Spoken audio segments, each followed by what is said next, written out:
You know what I say? She can't joke, she don't know what to do.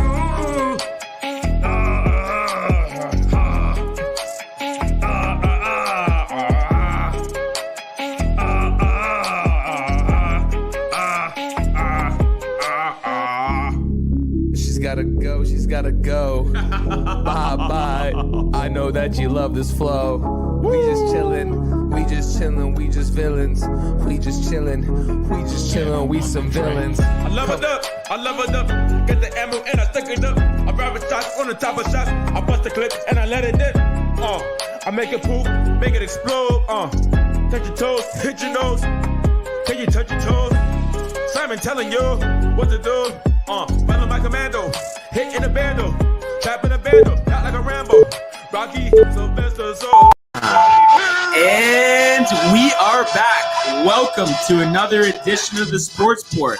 I am your host, Brian Barnaby, and I am joined up top by Tony. What's going on, bro? Up top. Is this going to be like a Friday tradition? I guess so. It's Friday mood today, guys. Yeah, exactly. Friday mood. Wow. Friday mood. And as always, our Emmy Award-winning producer, Michael Theophil. What's going on, bro? What's going on, fellas? It's good to be back. It's Friday. We're pumped. Yankees are back. So we'll start in the world of Major League Baseball.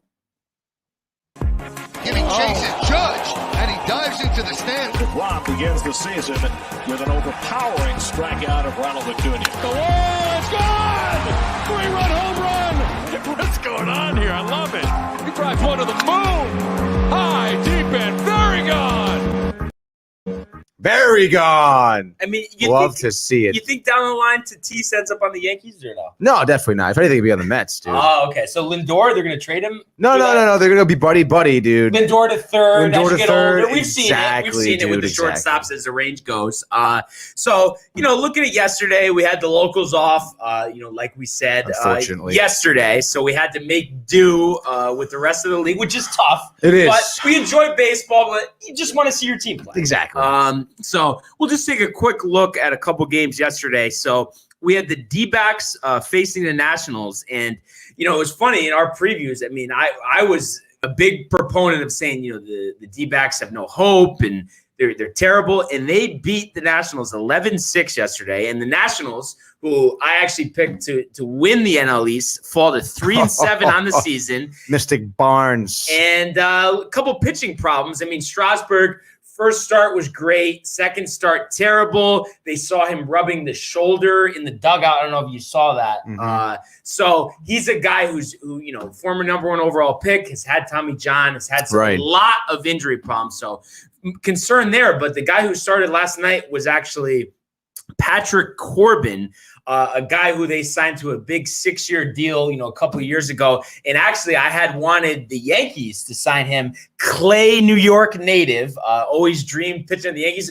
Oh, I can get another $30 million in a year. I'm going to go to the Nationals. So he makes that call. Typical money grab. And I think, it was a good move for the Yankees not to give him the 6th year because besides this season, I mean, the first year of the deal, he pitched pretty well. Last year, not so much. This year, so yesterday he goes a whopping 2 innings, gives up 10 earned, 4 walks, 1 K, 3 homers, and he has a sparkling 21.32 ERA this year. That's good.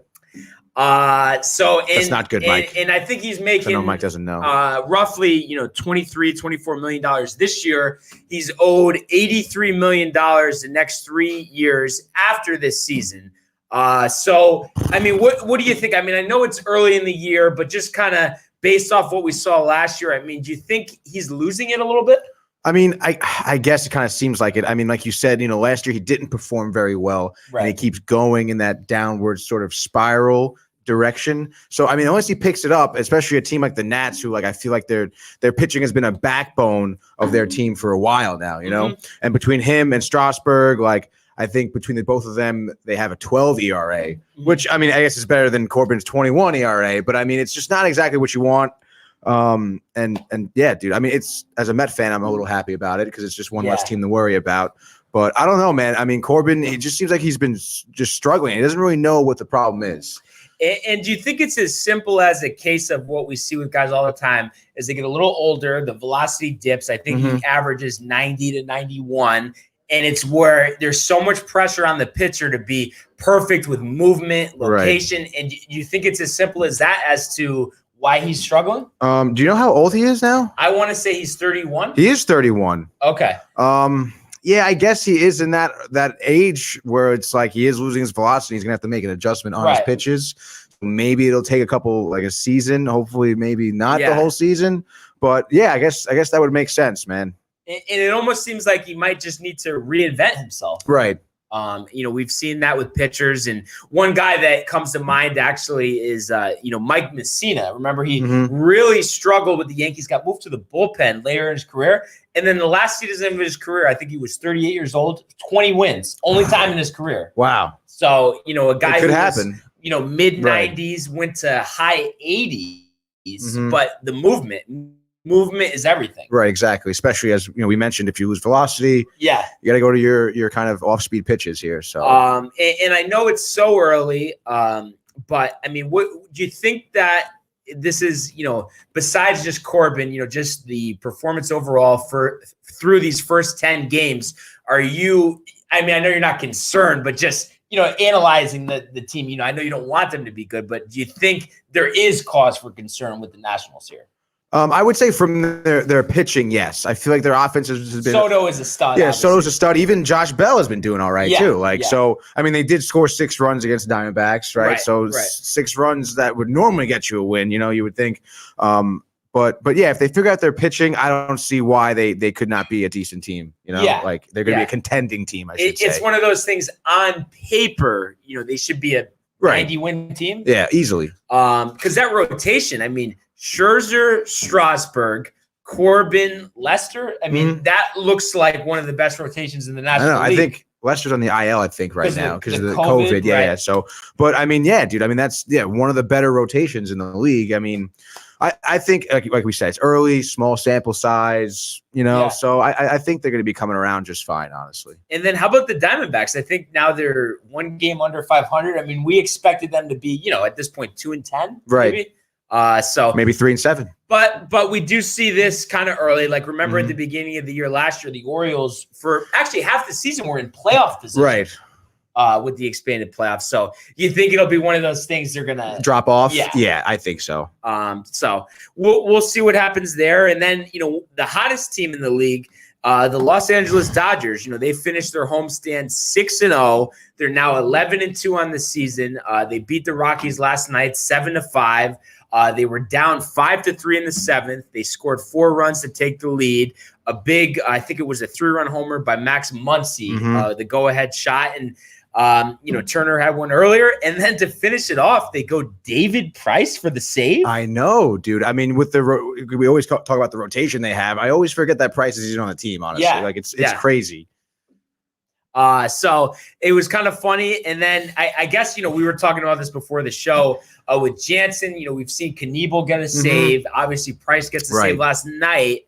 And then I don't know. It's like, do you think that they're considering moving him, from the closer's role at all? Or do you think they just wanted to give him an off night? Him as in Jansen. Yeah. I would say the off night. I don't know. I mean, we were talking about this even before the show, and I was looking at some reports about Jansen. I mean, apparently he is, getting some movement back on his pitches. He's increasing his velocity even to what it kind of used to be because he has been in this kind of lull the past couple of years.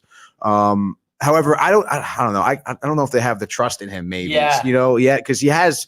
I mean, I've seen him blow a lot of saves, even the past couple of years. The postseason, I didn't look it up, but I mean, he has to have a bad postseason year, right? Oh yeah, I would think so. So I mean, I don't know. I mean, I don't think it's the end for him or anything like that. But I mean, personally, I think he's kind of a little bit of a clown. I remember watching one game last season. I was on one of the Dodgers highlight games, and it's the bottom of the 9th. He comes in and I think he gave him a double, leadoff double right away. And he lets the runner take third because he doesn't want him stealing his pitching signs. Oh my God. And it's like, bro, what are you doing? That's selfish. And you only throw 2 pitches, dude. It's a 50-50 shot as to what you're throwing at the batter. Like, What is that? You think they wish they weren't paying him $17 million? Absolutely. So I wonder almost if that plays a role in, because I mean, you look at how he's performed this year. I mean, Knievel, definitely should be the guy. Oh yeah, totally, dude. So it'll be interesting to see, and I'm sure, but we've seen they're not afraid to make moves at the deadline, even if they need to bring someone in. But I think internally they have enough to work with. Oh yeah, dude. So if they need to have him take a break from the closer's role, so it'll be interesting to see. But from what we've seen out of them so far, I mean, we know deep pitching rotation, deep lineup, obviously winning the World Series last year. You think they have a shot at breaking the all-time regular season single season win record? I mean, they're on pace for it. If they keep, I don't see why not, dude. Yeah. I really don't. I mean, especially the teams that are going to be playing a lot. Like I feel like, dude, they've just been lights out, all of them, dude. Like on both sides of the ball. Like I can see them hitting 120. Yeah, and I think last year if it was a full year, they would have been on pace for around 115, 116, something like that. Yeah, dude. So it's Mike knows. So I would love to see it. Obviously, on my end, it'd be a classic match at Yankees Dodgers. Been wanting that since 2017. I know it was supposed to be that last year, but the Yankees couldn't do it, dude. And that's right. Yankees couldn't handle it. I was trying to think though. So before the Dodgers' dominant run started, it was 2015. They lost to the Mets in the division series. Yeah. Okay. Yeah. It was funny because I remember that specifically because, the whole thing with Mike Francesa, how everyone would love to call in and just mess with him. He gets so mad. So I remember they were playing. Sounds like someone. They were playing in Los Angeles, and you know how, in LA, I mean, most of the time it's not going to rain or whatever. Right. So the caller just kept calling in. It's like, Mike, the game tomorrow is in Los Angeles. What about the rain, Mike? What happens if it rains? Just like that. And he flipped out. What are you talking about? Oh, man. But I almost miss him being on the air just to hear these clips of him getting tight. It's like, you've been doing this for 30 years. How have you not learned to just take it? He makes it worse for himself. He really does. A guy who, listen, deserves a lot of credit. He's great at what he does, but it's just like he could just be a little more personable, a little more relaxed, and people would like him better. But I guess that's why he had to retire, because everyone kept, doing memes of him. Right. So just couldn't handle it.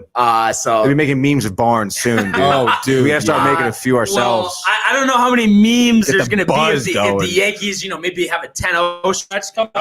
Dude, you're jinxing them. Oh, dude, where's Matt? Matt is jinxing them again. Oh my god. The tone here is like we're talking about the Lakers or something. But we'll get to that. We'll get to that in a little bit. We'll get to that. Bring it up, Tony. So good timing though. Right. On to the local teams. So tonight, the Mets were supposed to open their series in Colorado, but we have some snow. So once again, game canceled again. So, dude. Begs the question: is Tony tight? Oh, I thought that was up there. No, yes, Tony is tight again. Okay. I don't know, dude. I was telling you about the video of them coming into Colorado. Yeah. An absolute blizzard, man. Dude, I couldn't believe it. And all right, let's just start off by talking about how stupid it is to build a stadium in Colorado without any type of retractable roof. Yeah. How do you not expect to have issues with that, dude? Whose idea was that? Fucking budget cuts, I guess. I don't know, dude. But it's their 7th postponed game this season. What are we maybe 17 games in this 17 days of the season, and they've only played 8 games? Yeah. It's like they're playing every other day. How do you expect them to gain any momentum at all? Not to mention now, do you even want to start DeGrom at this point? Right. Because I don't know. It's going to be 27 degrees. It's going to be 27 and probably flurrying. Why even? I would honestly skip him. God forbid he gets injured or anything like that. It's going to be freezing cold. It pisses me off, dude. What would be a great idea? A bullpen game. A bullpen game, yeah. Just throw the bullpen out there. Barnes loves a good bullpen. Have him blow it to start so then they can recover it. So I guess, the pitching matchups were supposed to be for these 3 games. DeGrom, Chichi Gonzalez, Lucchesi, Herman Marquez, and Marcus Stroman versus Anthony Santangelo. So, you look at those straight up Mets clearly have the advantage. Oh, yeah. Across the board. So it'll be interesting to see. You would think doubleheader tomorrow. I don't know what the forecast is. I think it's supposed to be clear tomorrow and then snow Sunday. again on so Sunday. So should we go tripleheader tomorrow? Tripleheader tomorrow. Forget about Sunday, because we're not going back to Colorado. But it is funny. It really is. I mean, I know, of course, it makes such a big difference cost-wise, but just for convenience, why these teams are just so set on not doing their tractable stadiums. Right. Especially, again, in Colorado. Like, this is in LA. But how about Minnesota? Minnesota. Oh, yeah, exactly, dude. Like Detroit, and we were snowing there opening day. Like, come on, man. And Think really, they could just. Why don't they just do it? Just do it, dude. Can't you just do it? Dude. I know a roofing guy, dude. Yeah. We can get him in there. We'll get him in here. Look, show him the surfboards. Hey. I mean, Well, that's the other way, but other way. There you go, bud. Yeah, sorry. You don't gotta pay him. Just give him some tickets. Season ticket Ours holder. is easy. Get him season tickets to every stadium. Please, I don't care about any stadium, but just give me legend seat at Yankee Stadium. That's all I'm interested in. He said, God, a few rounds of golf. And a few rounds of golf. A few rounds of golf would be nice, but we're focused on the legend seat, so we'll take what we can. Legends. So we'll see, what the Mets get in, and it's just a shame too. Before we move on here, they have some momentum, so it's just tough. It just breaks the momentum. I know, dude. You're preaching to the choir right now. Yeah, Barnes. Yeah. Okay? So all I want to see is the Mets play. And they haven't given me that. So we will see what happens. Obviously, we'll recap it on Monday. And then Yankees tonight, they do open up their series against the Rays, 7:05 at the stadium. Wish I was going to be there, but when the capacity opens up, we'll go. We'll sit in the legend seats. So tonight they are facing Michael Wacha, and of course they decide to do what I said I didn't want them to do, and they're going opener. They're going Nick Nelson, despite having several, regular starters who could pitch the game. And several. I just don't understand it. I mean, this is a big series. You're 2 games under 500. You're playing against the Rays, a team you've struggled against. Why are you going to start Nick Nelson? Is it just because they think they can just bomb Michael Wacha? I couldn't imagine that's like, why would you think that? Honestly, I mean, I understand it's Wacha, but like, you're gonna go into a game like just brushing it off, like, oh yeah, we'll be fine. No, they shouldn't need the bullpen this weekend against the Rays. Why would they need that? Never, dude. Yankees. I mean, I know Garrett Cole's gonna pitch a game, so I guess they're thinking, oh, maybe he can do a complete game shutout. Cole go 9 innings, yeah. But I mean, Montgomery's not gonna give you more than 6. So yeah, no way, dude. Some bullpen. Green. I mean, I don't know where you're gonna put him in after giving up that home run. Yeah, dude. Why not Michael King? Yeah. Yeah, I mean, why 6 not? Scoreless innings out of the pen, his last appearance. So I wouldn't be surprised. Nelson goes in the inning. King goes in. You were saying. But the thing is, too, Michael King, I mean, great last game, but you look at his numbers. He had a lot of hype in the minors, came over in a trade with the Marlins, but has kind of blown it when he's been in the game besides the other day. So I just hate it. I'm always going to be optimistic. I'm always going to hope for the win, but I just don't like the spot that they are purposely putting themselves into tonight. See, this is a good Barnes right now. He's downplaying the Yankees, so he doesn't jinx them, and now they're probably going to win tonight. No. Usually it's opposite. Yeah, no. Usually hyping them up. Yeah, like, and then they lose because Aaron Judge. No, but honestly, like I said, yesterday, I am confident in the offense, being at the stadium. It's just the pitching I'm worried about. It's a lot for your bullpen to go 9 innings. So for sure, hopefully, we'll see back what in happens. the 90s. And, they had an interview with Aaron Judge yesterday. As they got back to New York, he says they're fired up, ready to go. Big series, against the Rays. So after hitting, 2 home runs last game, he's ready to go. And one interesting thing I saw, which, I've never been a huge proponent, not that I'm against him, but I just, I don't think he really adds much or takes away much. But Aaron Boone had some interesting comments, non-committal already. Here we are 12 games into the season on Clint Frazier playing every day. So here we go again with Gardy. I mean, what is that? Why do they like him so much? I just don't get it. And he's a living legend. But the thing is, dude, you can't toss that around so much. I'm not, but he is. Tossing around, but dude, you wish you were Gardy. For years, sure. There's just been this big question mark of what is Clint Frazier going to be? Is he going to stay on the Yankees? Are they going to trade him? Dude, the Yankees don't know what they're doing, Yeah, exactly. Barnes. Let them play, dude. The Yankees don't seem like They don't know what they're doing. They're all delusional. So maybe new hires in the front office, many in the managerial position. I mean, I We wouldn't need a stash. I wouldn't. You need a Barnes. I wouldn't. You're the manager. He's the whatever. I wouldn't totally be, opposed to that. Just because, I mean, you look at what's happened since Boone, has entered, being the Yankees manager. Nothing. 2017, they're up 3-2 with Girardi as the manager. They blow it against Houston. They fire Girardi, and then you bring in Boone. They lose in the division series, and then the next year, 2019, they're down 3-1 in the ALCS against the Astros, lose that series. And then last year, they lose in the division series again. So I know, players play the game, of course, but it's just like there's not like this big reason why they need to keep Aaron Boone going forward. Yeah, I can see. I mean, the Yankees fans have to show is a shirt that says "Savages in the box," dude.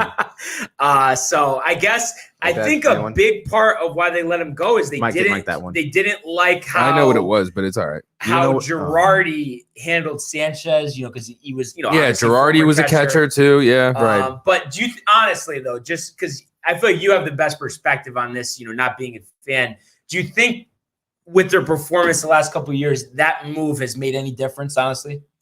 Of having Boone over Girardi. Of Boone over Girardi? I mean, yeah. I mean, if anything, it's taking a step back.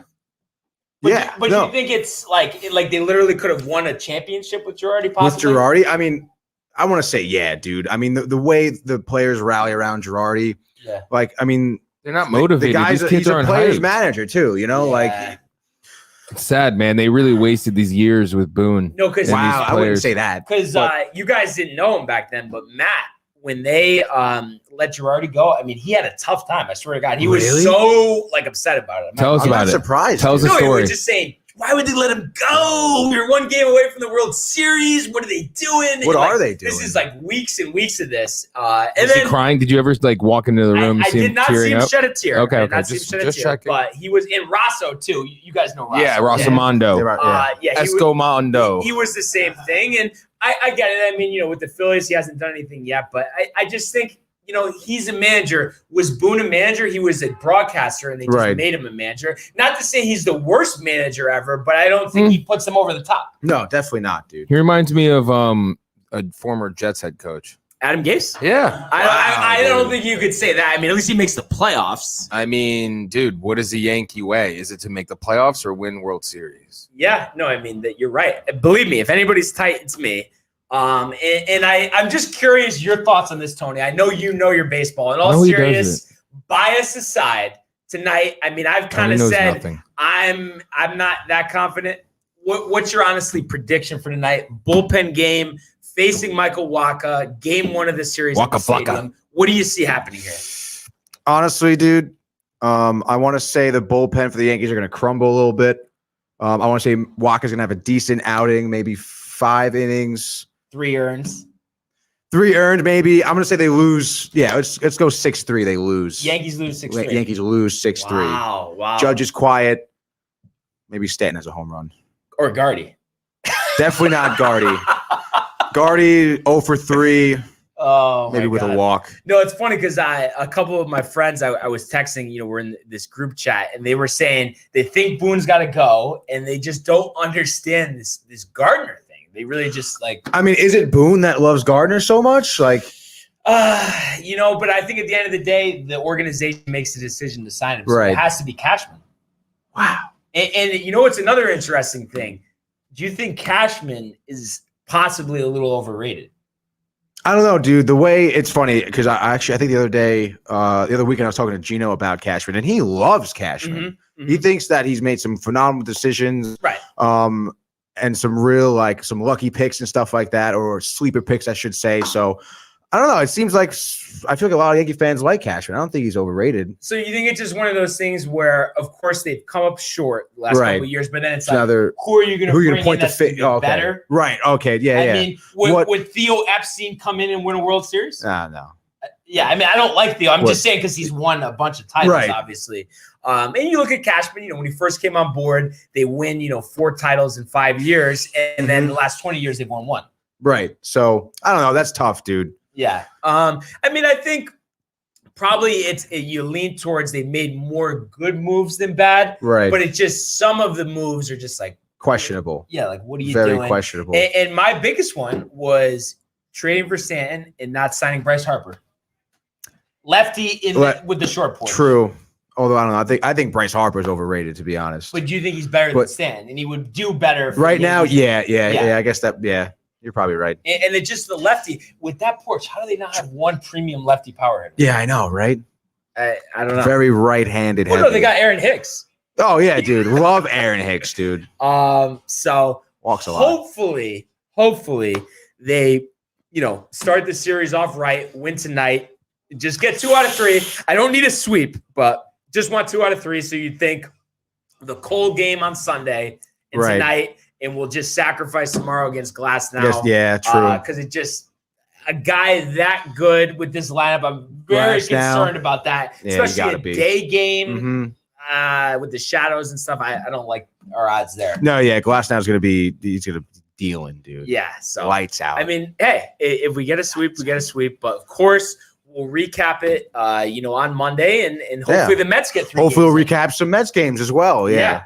But 3-0 sweep in Colorado. As always, great baseball segment. Going to take a quick break, and we'll get Grasso on for some NBA. You know what I'm saying? Yeah. She got away. You know what I'm saying? She can't choke. She don't know what to do.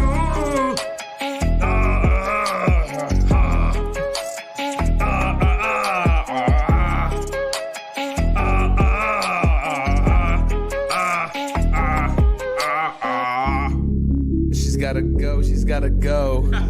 Bye. I know that you love this flow. We just chillin', we just villains. We just chillin', we some villains. I love it up. Get the ammo and I stick it up. I grab shots on the top of shots. I bust the clip and I let it dip. I make it poop, make it explode. Touch your toes, hit your nose. Can you touch your toes? Simon telling you what to do. Running my commando, hitting the bando, trapping the bando, not like a Rambo. Rocky, Sylvester, Solo. I'm telling you, I get this money even on my own. On his own, Apollo. And we are back. What's up, Grasso? Barnes, how you doing, buddy? Dude, good. Wish the Lakers could have won last night, but excited to talk some NBA, of course. The Bulls. LeBron James at the buzzer.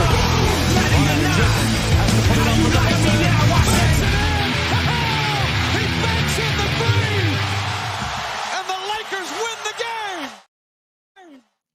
We're pretty close for some playoff basketball. Not quite there. Yeah, we're almost there. Getting there. Like, I'm so pumped. Dude, it's almost there. That's why I'm worried for your Lakers, bud. Dude, I'm at home watching these games like give me the playoffs already, man. I know. Don't mean to put you guys on the spot, but I just have to ask this, and I'll start with you, Grasso. Favorite playoff moment of all time, NBA? Oh my God. Just thinking recently, I'm just gonna say 2011 Dallas beating Miami. There's a lot that goes into that, because seeing LeBron lose on that super team was kind of satisfying, because no one liked the decision. And I'm not even being a LeBron hater in that sense. Like, no one really liked the decision. I mean, dude, I could still see in my sleep them keep going between Dirk and his shooting coach in the stands. That was the whole series. And I was just so pumped for Dirk to win. Yeah, like, Sean Dirk's Marion, Jason Kidd. There were so many legends. Jason Terry was on that team. No, and JJ Barea guarding LeBron on the block. I'm always going to be a Tyson Chandler. Dirk Nowitzki, I mean, that was his best series of his career. I mean, he made all of his free throws. He beat Kobe. He beat Durant. the OKC Durant, and then he beat LeBron else too. Yeah, before that, the Spurs. No. So Dirk's a guy who really deserved it. Being how great he is. So obviously that was one of the all-time moments. What would you say, Mike? For recent or all time? All time. But that you watched. How about that? Yeah, you surprised me with that one. That I've watched. Okay, my favorite. I'd say I can't think of it right. Like I need more time. Okay. But I have someone. I have the 06 Dwayne Wade run. Oh, I was just gonna say my favorite championship team ever was the Dwayne Wade when he was like a third year in the NBA. Yeah. That Heat. How team. about Shaq's introductory press conference? I feel like he got the fans riled. Dude, saying he's going down to South Beach with his Speedo. Can you dig it? Dude. He said he was going to bring him a title. He delivered. That was a great Heat team, and that was really prime D Wade. It seemed like every night he was looked number like, one on dude, the top. he was. list. Yeah, go ahead. He was super young at that time. He was Yeah. only Yeah. like 24, maybe. Did he have hair? Yeah. Oh, yeah. Dude, and he was wearing those Converse D Wades. Yeah. And my favorite part was the Detroit run in particular. He just kind of just looked like Michael Jordan-esque when there was one move too, in one play he drove to the lane and came through and didn't even look and put it behind his head and banked it in and one. And I was like, wow, this is a special run. And then they go down 0-2 to Dallas, Dirk's Dallas. And dude, that was a tough run. That was awesome. That was when we like learned that Dwayne Wade was for real. Yeah. Like for real, Yeah. Not just a great player, but an absolute superstar.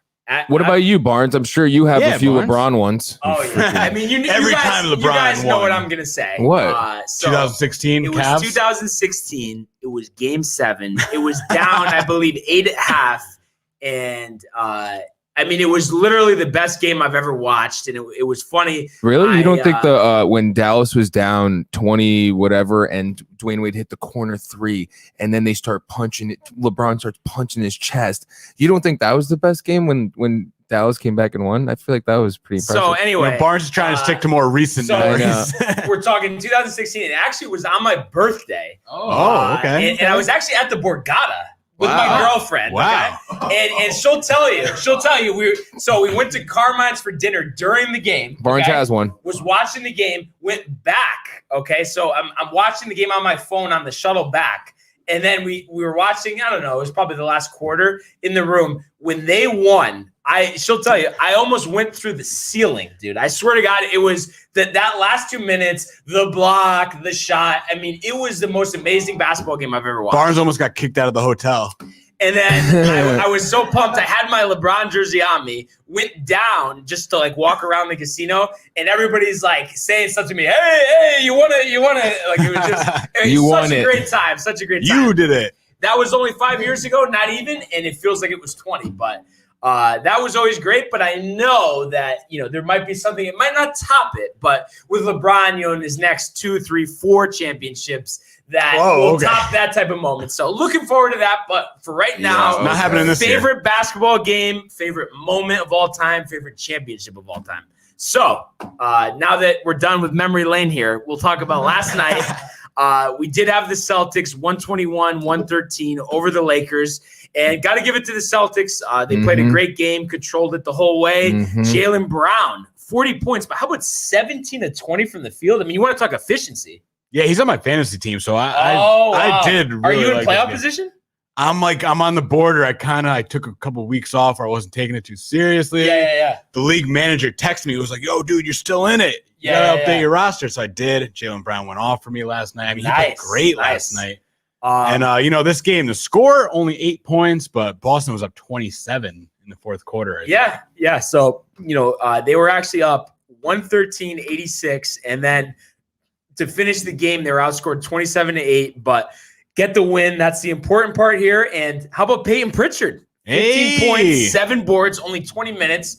3 of 6 from 3, so it was good to see, our guy have a solid game. And, they just hit their 3-pointers, and we've seen that with Boston when they're on from 3-point range. They win games 56% from 3 on 14 makes. So I was impressed, honestly, with the effort. And, when we were talking about this game yesterday, I didn't realize that, Morris and Drummond would be out. That was obviously a big hit for the Lakers. But you want to talk positives for the Lakers here. I mean, Horton Tucker did have a great game. 19 points, 7 boards, 7 assists. And should have had more. Ben McLemore had 17 points. So I think that's a guy, 8th, 9th guy off the bench in the playoffs, could hit a couple big shots. Yeah, I mean, it's definitely positive signs, but they scored most of their points, I think, in that fourth quarter run when Brad Stevens pulled out his bench. And so, I mean, I'm not going to take too much into that. Boston, their bench has got to play better. That's why, Peyton Pritchard having a game like this, they have no depth. And I mean, I think it's kind of similar to the Lakers. Like the Lakers without LeBron and AD, you got to be scared if you're a Lakers fan.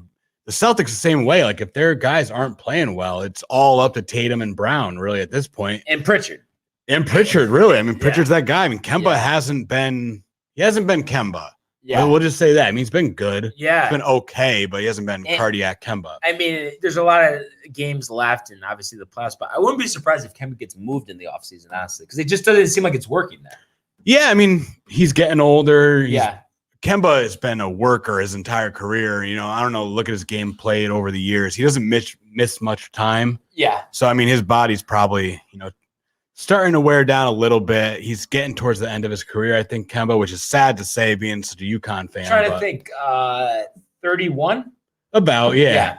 And not to put you on the spot, but Mike, compensation aside, just as far as a fit, would you take him on the Knicks next season? No. Wow, that's bold.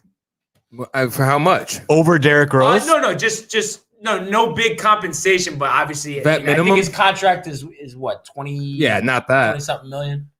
23 probably. He's on a max contract. Yeah, That's crazy. He's no. making way over 30. I think. Okay. But If he the was Knicks free, have salary cap.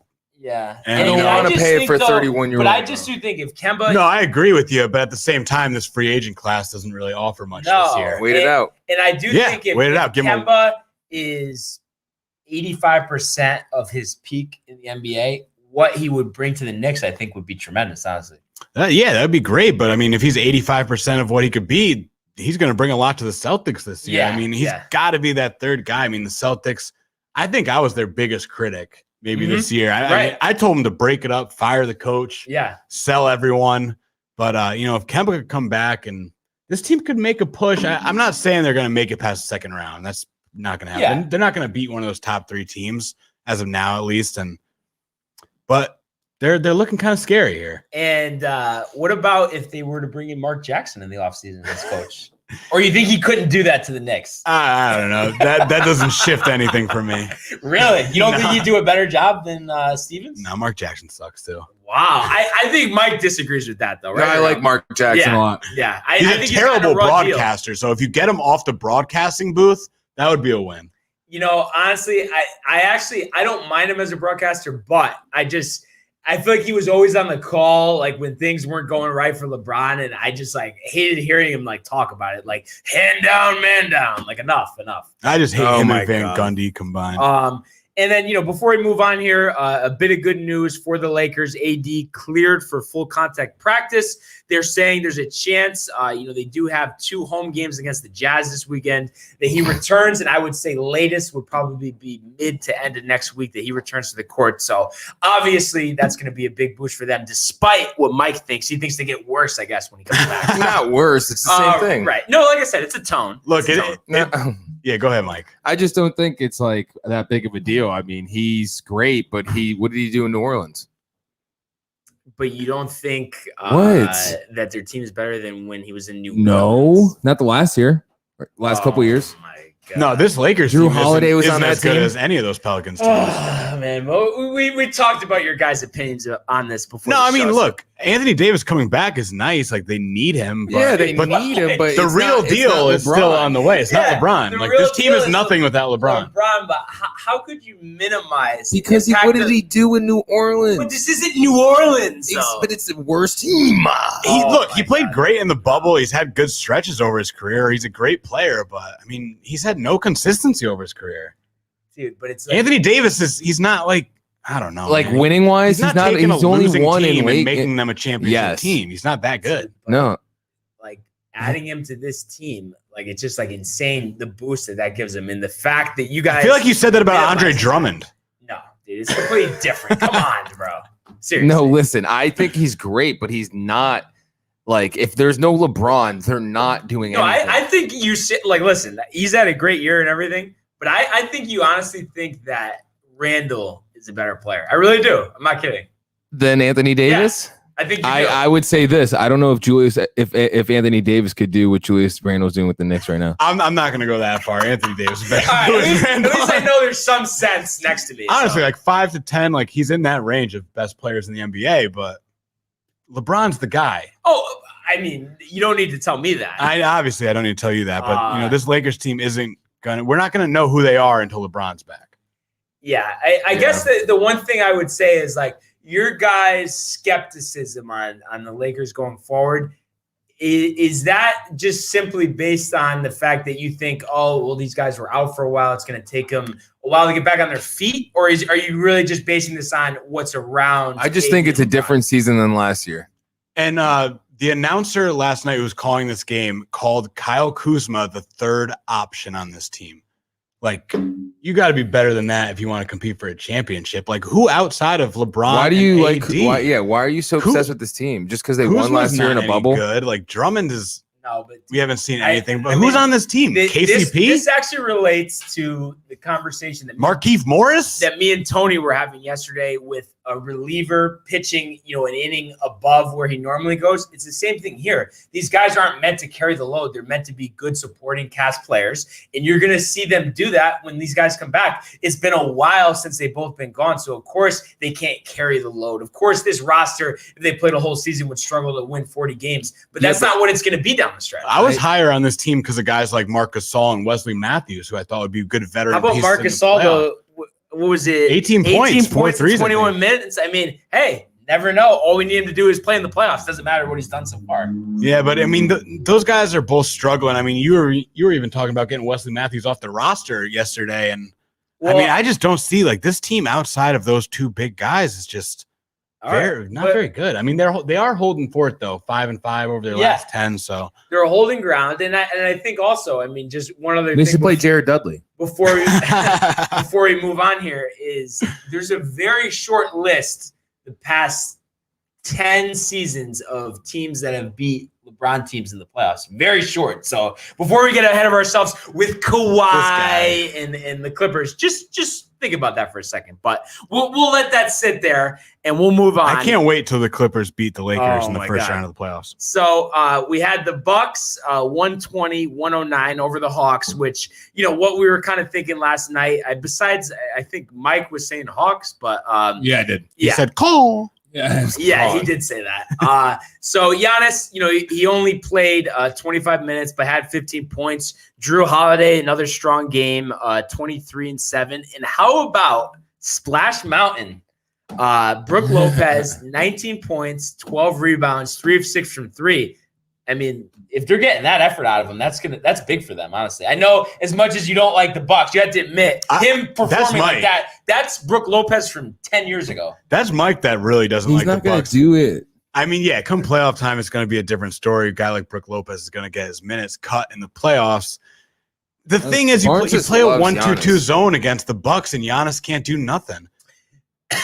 No, but honestly, Giannis. It's not even that I love Giannis. I guess I've become a fan because of the skepticism and criticism around him. He reminds you of LeBron. Yeah, except he's not as good. But yeah, I mean, it reminds me of a similar situation because he is very good. You know what I mean? So for him to get if he gets a jumper, is he better than LeBron in the future? No, but nobody is. So I mean, you can't blame him for that. Except Jordan and Kobe. I mean, I would put Jordan. I would put Jordan probably number 5 all time. Honestly. What? I mean, you got Bill Russell. What? You got Kareem. Get the fuck out of here. You got LeBron. Barnes, you're about to get fired, dude.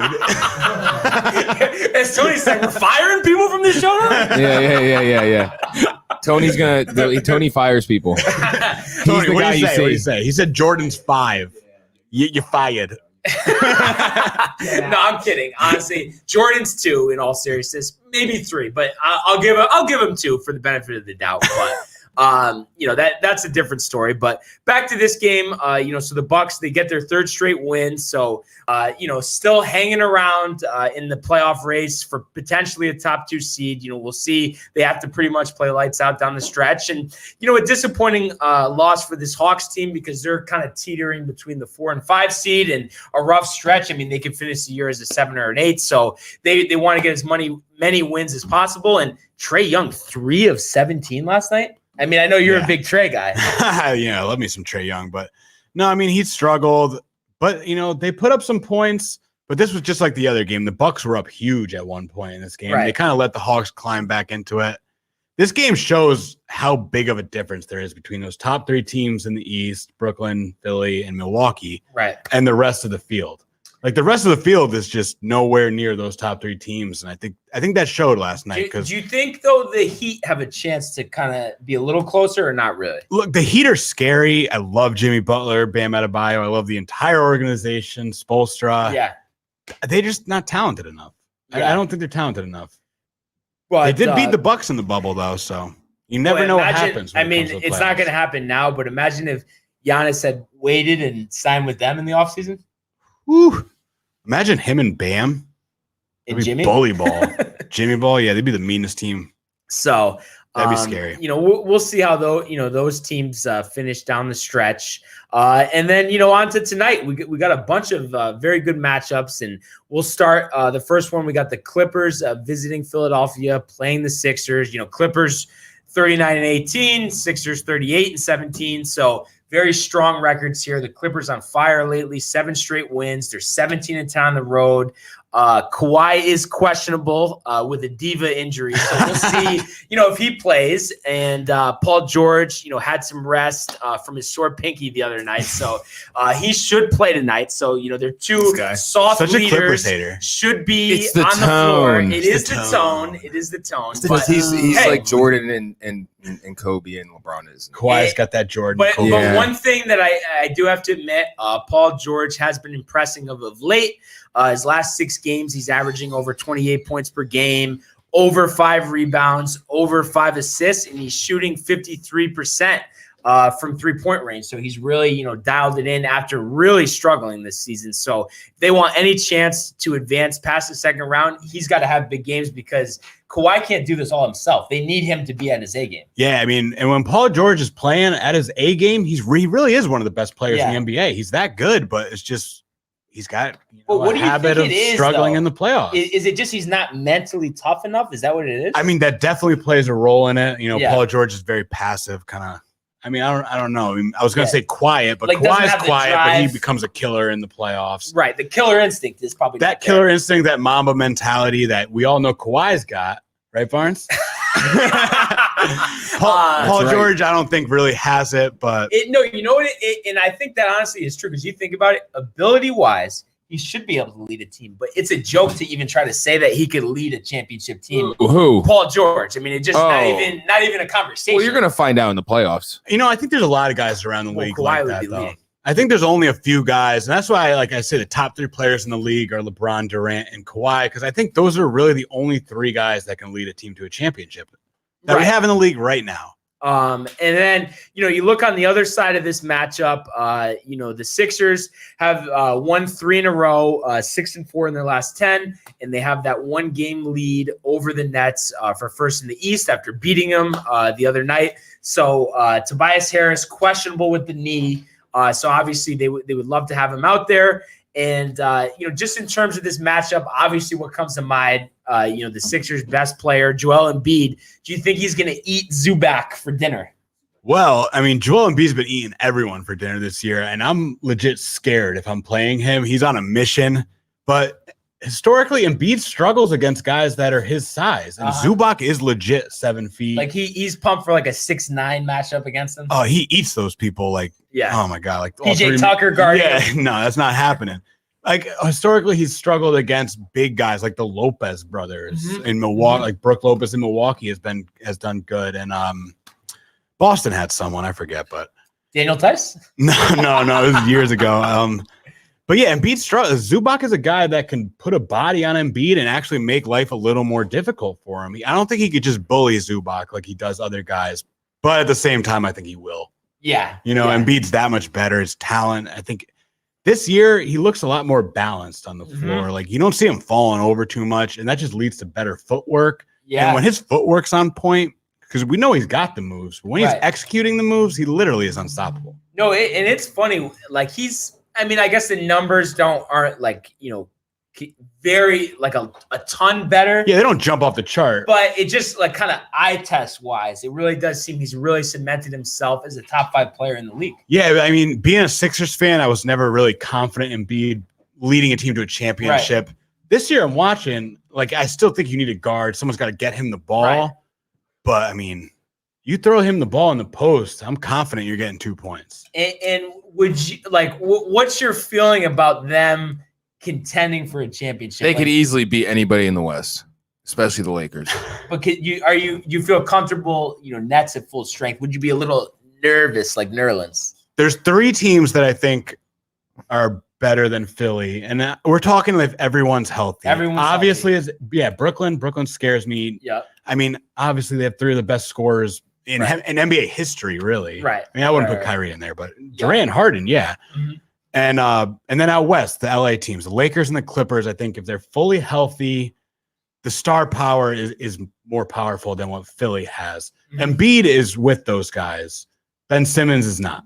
So, like, if Ben Simmons becomes that better player who can consistently put up 20 a game, then, this team could easily win a championship. But I think they're a Ben Simmons step away. Yeah. Because Tobias is a great player, but their supporting cast is good. And I know we're kind of, getting into the future here, but what do you like? Like, let's say this year, they lose in the conference finals. What do you want to see them going forward? I mean, do you think they need to make a big move, or do you think they can, really just kind of make some small moves and work with this group? I mean, this year when they made all those moves in the offseason, Harden was being rumored to be traded to Philly. At first I'm like, you know what? Let's see how Simmons and Embiid do with Seth Curry and Danny Green, Tobias Harris, guys who could shoot. Right. If they can't do it this year, I'm calling Washington the minute the season's over, and I'm saying, Simmons for Beal. Yeah. What else do we got to throw in? I'll make it happen. Like, you give up Shake? Shake's a tough one, but I'll throw in Maxey. Yeah. I'll throw in, some picks. Throw in all the picks. Who cares? Philly's trying to win right now, But the only thing is, if they did do that, I mean, you don't really have a point guard, though. Yeah, Beal. Just let them figure it out. Shake. Yeah. Shake, Beal, Curry. Curry, let Curry be the. We're in an NBA where once you get the ball across half court, the point guard doesn't really do point guard things anymore. You give it to your best player. Yeah. And at that point, it would be Beal. Beal would be your guy that creates. It's like, Jimmy Butler plays point guard for Miami. LeBron plays point guard for the Lakers. Right. At times, Durant plays point guard. At times, Giannis does. At times, Giannis plays a lot of point guard. Yeah.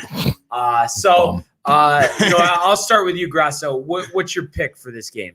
Oh, this is gonna be a battle. I don't know, man. I really want this to be the finals matchup. I really do, but give me the Sixers by 3. It will be. I think it really could be. Give me the Sixers by 3 in a lower scoring game. Give me like 110-107. Okay. All right. What do you got, Mike? Blowout Sixers 20-50 burger. For Embiid? No, Ben Simmons. Yeah. I got to go Sixers here, but I do think it's going to be a close game. Call it 115-107, and I do think Embiid, not a 50 burger, but I'll give him 38 and 15, and that'll get the job done. Yeah, and just to say one more thing on this game, Embiid's he's one of those guys that remembers things. Like, I think he's still bitter about that Kawhi triple bounce shot to win. You think? I think he is. But you know what? I think the deciding factor is going to be this is in Wells Fargo Center. Is at home for Philly. Yeah, Philly. If this was in the Staples Center, I'd be picking the Clippers against my favorite team. Easily, they're tied with the Jazz for being the best team at home this year. And I don't know. I think they're just so much better than the Jazz. I would say that they're the best team at home. So I would agree. But the Clippers are rolling, man, and I think they could beat anyone. So all good things come to an end at one point. Yeah, that's right. Like the Lakers, like the Lakers championship. Well, except when we're talking about the Lakers. But anyway, so the other game we have the Knicks coming in 29-27, visiting the Dallas Mavericks, and the Knicks, have been hot. Winners of 4 straight.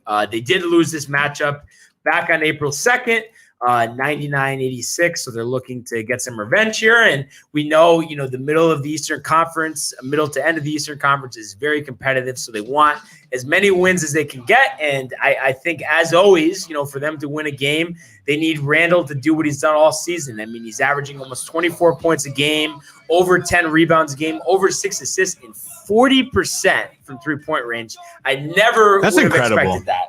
That really is incredible. Julius Randle has legit elevated his game. He said he took the blueprint of what the NBA is today, and he built his game around it. And now Julius Randle is like a plug and play. He could play every position pretty much. Right. He literally went from a marginal starter on a playoff team Right. to like a top 20 player in the league. And he had some of that potential at Kentucky. He was a guy that would get rebounds and bring the ball up, like a rip and run Draymond Green, Charles Barkley kind of player. And he's finally doing it in the year. I think he's got a lot of confidence playing. Well, and I think too, I mean, this is his second year, with the Knicks, and he just moved around a lot. And he needs to be comfortable in the system, consistency, repetition. I think that's all part of it. And as we always do, we'll start with Mike here. What are your thoughts on this matchup?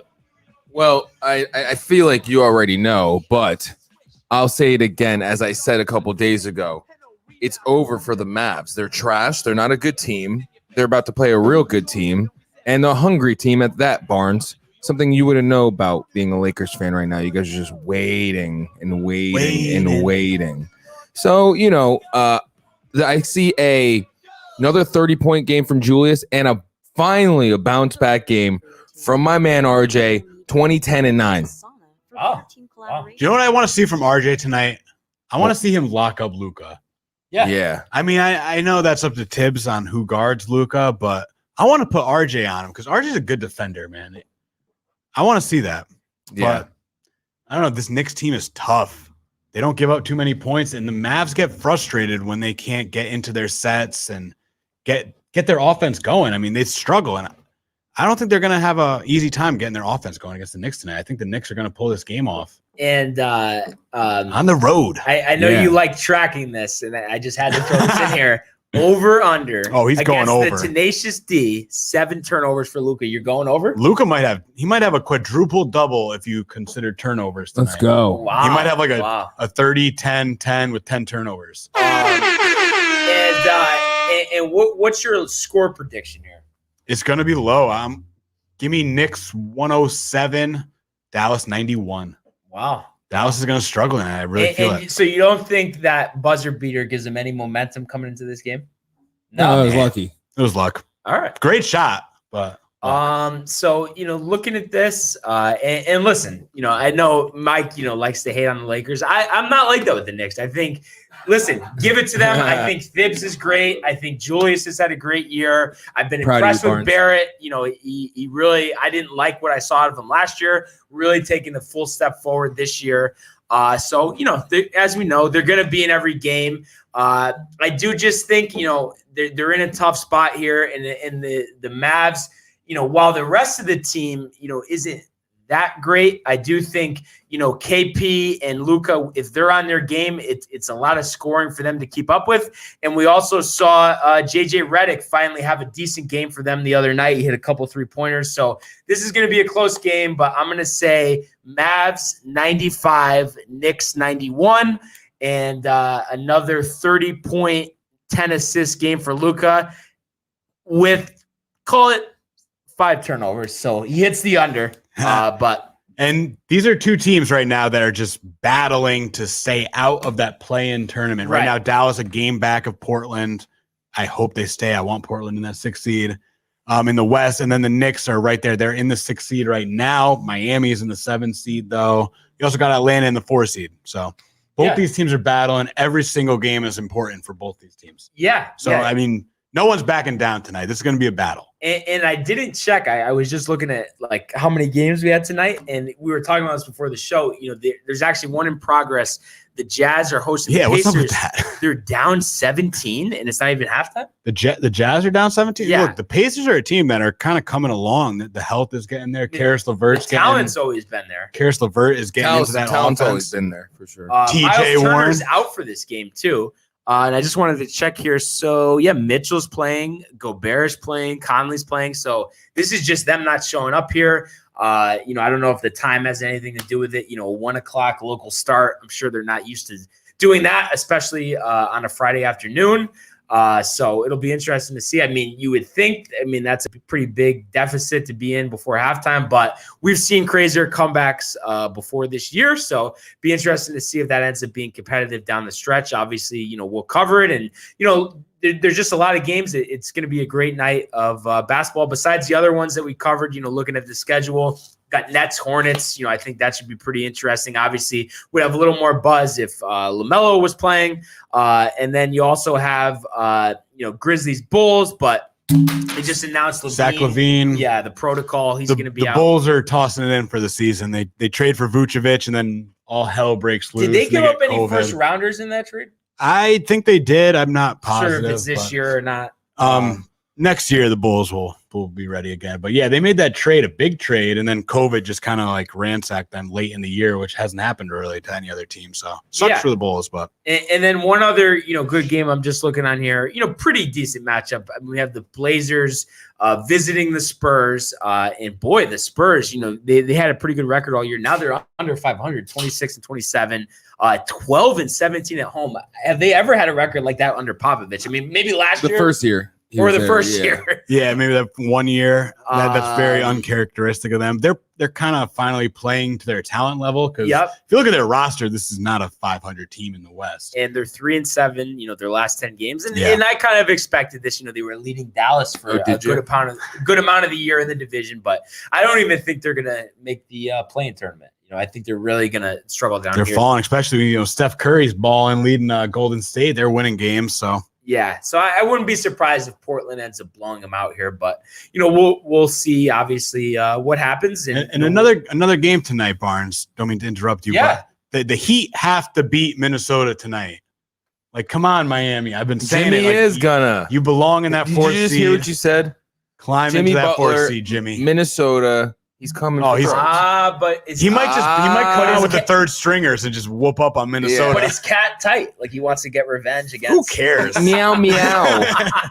Come feel the heat, baby. But it's just crazy. I mean, it's like I feel like all the time though we see games like that. You look at it, oh my god, and then the Timberwolves end up winning. I mean, the Timberwolves beat the Knicks this year. And that's what I'm saying. Like the Heat need to come into this game strong and win that game. Yeah, no. Get Atlanta out of that 4 seed. They don't belong there. But we also wouldn't mind an upset win by the Wolves and Edwards goes for 50. We know card prices are going up. Yeah.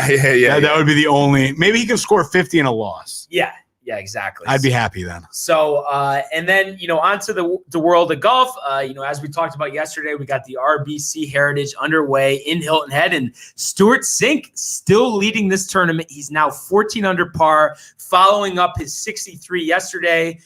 For the 47-year-old, he's 6 under par through 14 holes today, so he's leading the way. And actually, before this round started today, Cam Smith, who teed off later yesterday, actually shot a 62, but he's fallen back a little bit after shooting an even par 71 today. We do have Corey Connors in second at 11 under par, and tied with Smith in third place. Colin Morikawa, after shooting a 65 yesterday, shoots a 68 today.